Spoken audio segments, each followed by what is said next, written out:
दहन करना उचित रहेगा। 2 मार्च को 11:53 से 1:30 बजे के बीच में। अब महाराज ध्यान दीजिए, अगर 3 मार्च को अगर आप होलिका दहन कर रहे हैं तो आपको सुबह करीब 5 बजे से 6 बजे के बीच में होलिका दहन करना है। जब सूर्योदय ना हुआ हो और चंद्र ग्रहण का सूतक काल ना लगा हो तो 2 मार्च और 3 मार्च इन दोनों दिनों में 2 शुभ मुहूर्त निकल के आ रहे हैं होलिका दहन के लिए। इसीलिए महाराज इस वर्ष आप होलिका दहन 2 मार्च को भी कर सकते हैं और 3 मार्च को भी कर सकते हैं। अब देखिए, रंगों वाली होली 4 मार्च गुरुवार को खेली जाएगी, क्योंकि 3 मार्च को चंद्र ग्रहण भी लगने वाला है। तो देखिए महाराज, होलिका दहन की जो रात्रि होगी वह होगी 2 और 3 मार्च की मध्य रात्रि। और यह जो उपाय है आपको 4 मार्च को, यानी कि जिस दिन होली खेलते हैं ना, उस दिन आपको करना है।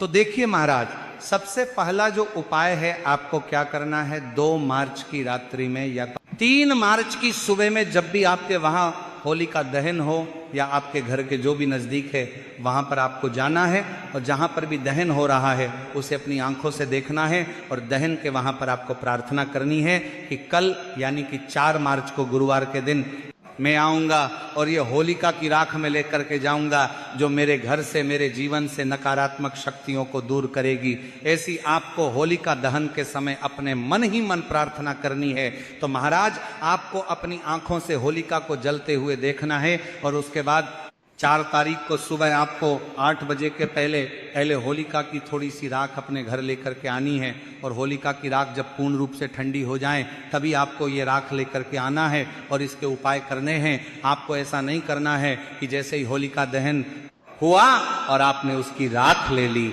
क्योंकि उस समय होलिका की राख बहुत गर्म होती है। इसीलिए आपको 4 मार्च की सुबह होलिका की राख लेकर के आना है और फिर इसके उपाय करने हैं। तो महाराज, सबसे पहले बीमारी से राहत के लिए पहले उपाय की बात करते हैं। यदि कोई व्यक्ति लंबे समय से किसी शारीरिक परेशानी से जूझ रहा हो और दवाइयों के साथ साथ आध्यात्मिक सहारा भी लेना चाहता हो तो होली की राख का प्रयोग श्रद्धा से किया जाता है। इसके लिए होलिका दहन के अगले दिन जब राख पूरी तरह ठंडी हो जाए तब साफ स्थान से थोड़ी सी राख ले आएं।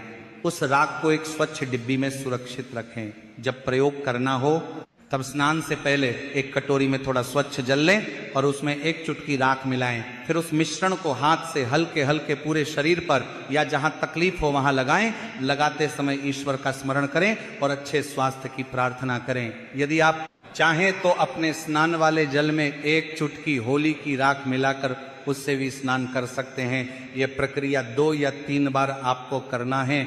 इस उपाय को करने मात्र से शरीर और मन को सकारात्मक ऊर्जा मिलती है और व्यक्ति को राहत का अनुभव होता है।